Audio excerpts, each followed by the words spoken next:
So I'm out in the shop, and it is getting quite chilly. It snowed on me the other day, and I'm looking for a new project.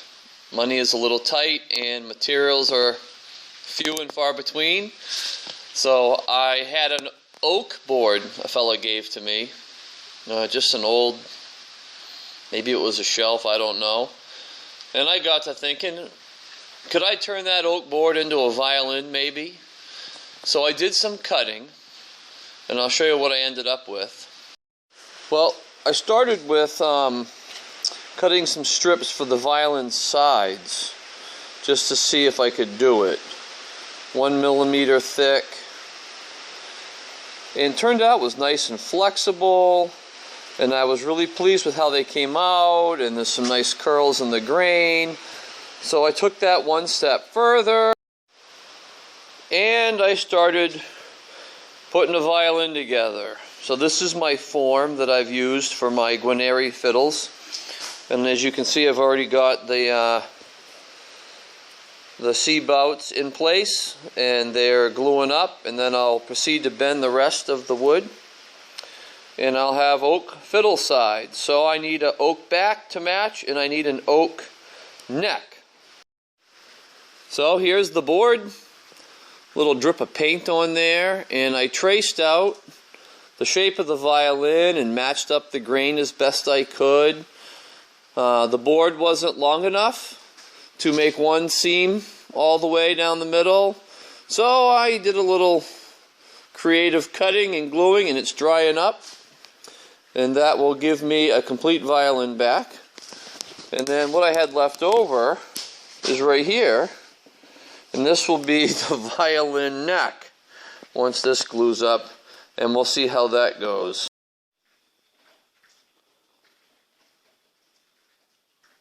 Here we are about a week, well, maybe 2 weeks later. The same pieces of wood that were sitting here, we've now carved them into the shape of a violin. Let's see. And we got the purfling installed. I got a little spot right here I've got to repair. The oak was pretty tough carving, and then it's hollowed out from the inside like so. And the next step I have to do is plate tuning, and that's where we monitor the plates and see what tone we get out of them, and we try to put them in a symbiotic relationship.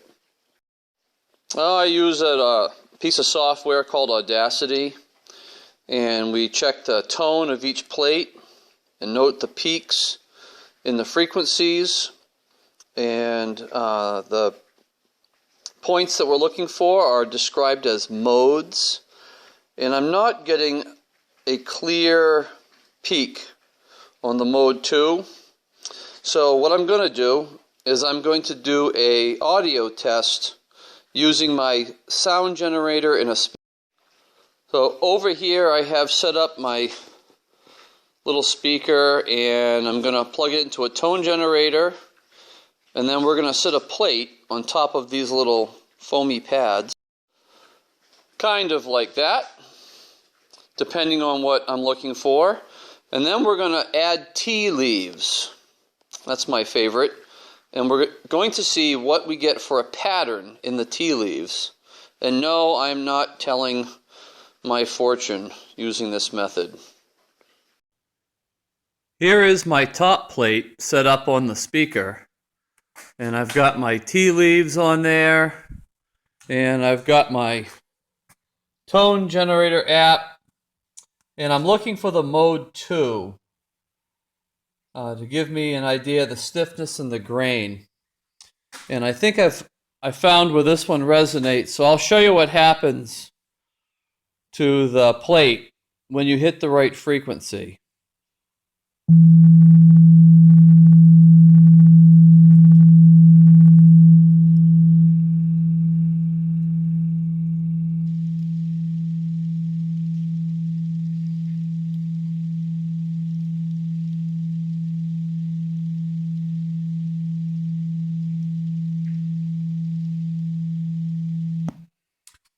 All right, so you can see the tea leaves did move, This particular violin plate has been constructed.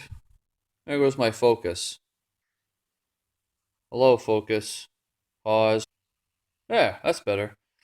This plate I've constructed out of some kind of spruce that I found out in the woods in the backyard. And it's not responding the way traditional pieces of spruce would, but I'm using it anyway.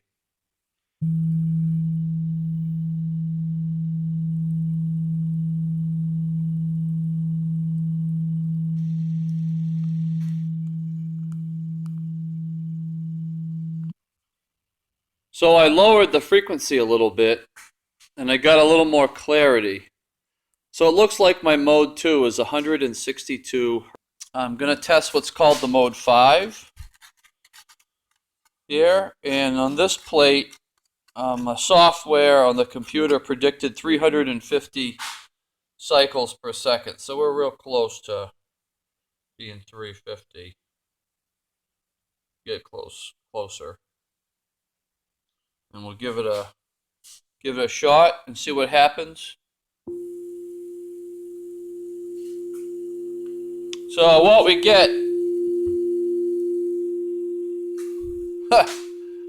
looks like eyebrows.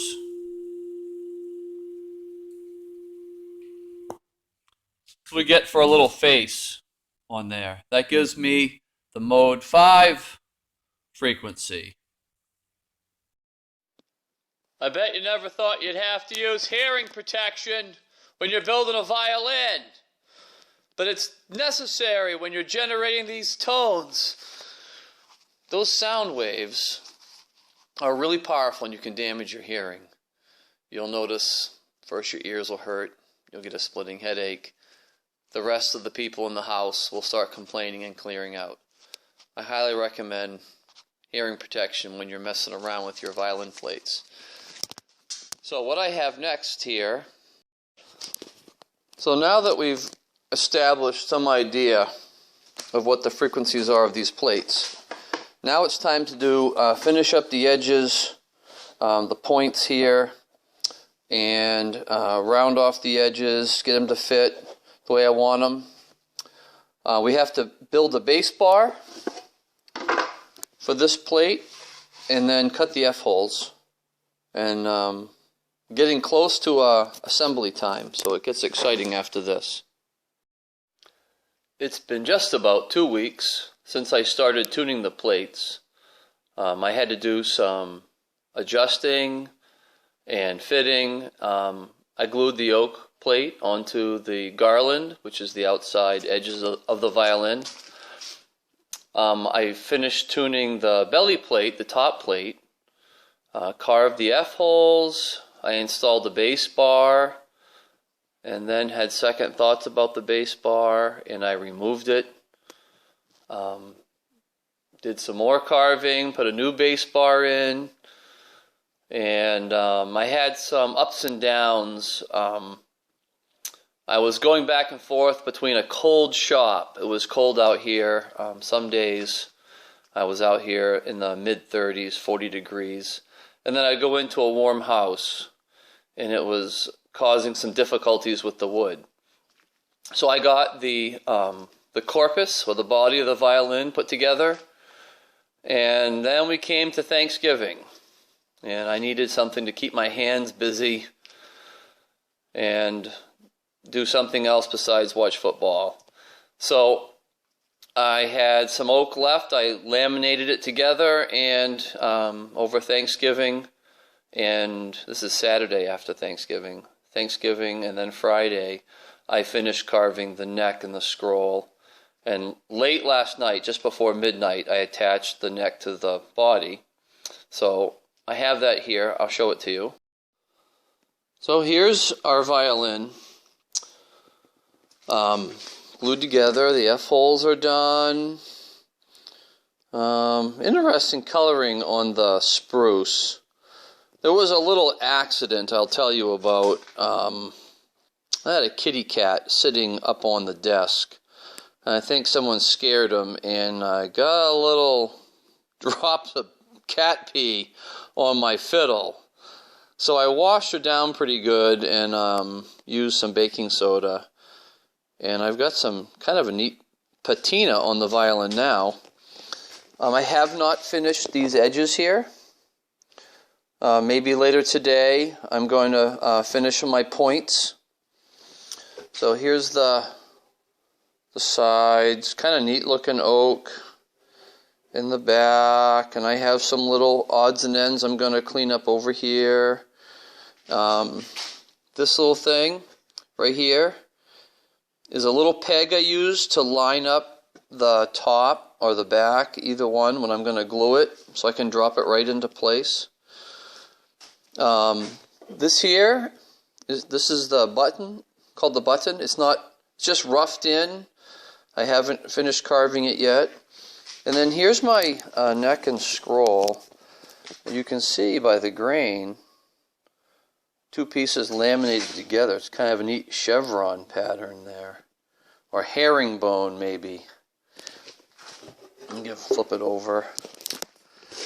I had to modify the scroll to fit what I had for wood. I call it the Stradonarius. I got a Stradivari heel and a modified Stradivari scroll with a Guarneri heel to the neck and all. So it came out pretty good. Happy. I have some little finishing touches to do. I did the peg box last night and some little cleanup. And then this morning I finished off my fingerboard and it's ready to go. So I'm going to go in the house and temporarily glue it and do my final work on the neck and scroll. And then I got to install the saddle down at the bottom, and I will just about have a playable fiddle. Well, 2 days later, I got the violin together. It's strung up in the white. I got it all put together late. It was late Friday night, about 10 o'clock. I got Piastro Tonica strings on it, and it sounds okay. It took a little while to break in, which is not unusual. And I'm going to give you a sneak peek before I take it apart so I can varnish it. Here we go. I assume I'm recording. I got rosewood tailpiece and chin rest on there, and nice fancy little pegs. So here she is together. Not bad. Piece of spruce came out of my woods. Nothing fancy. I still haven't done the button. See that? Still rough. But she's all together. And I still gotta, look at that. I gotta fix that right there. Alright. Give you a little,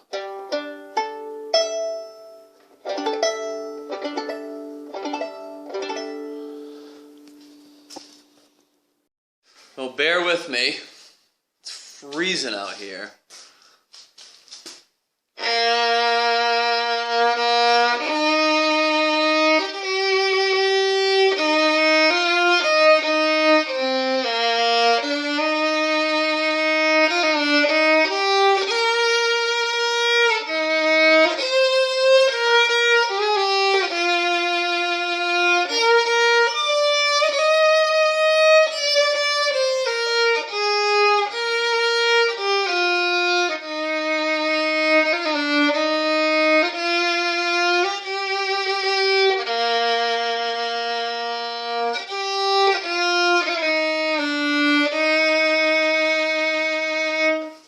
Okay, so that was terrible, but has decent volume.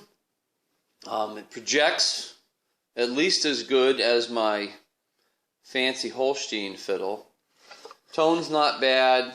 It's going to change a little with the varnish until the varnish hardens up, and the varnish is going to raise the frequency that the top plate resonates at by 6 to 8 hertz.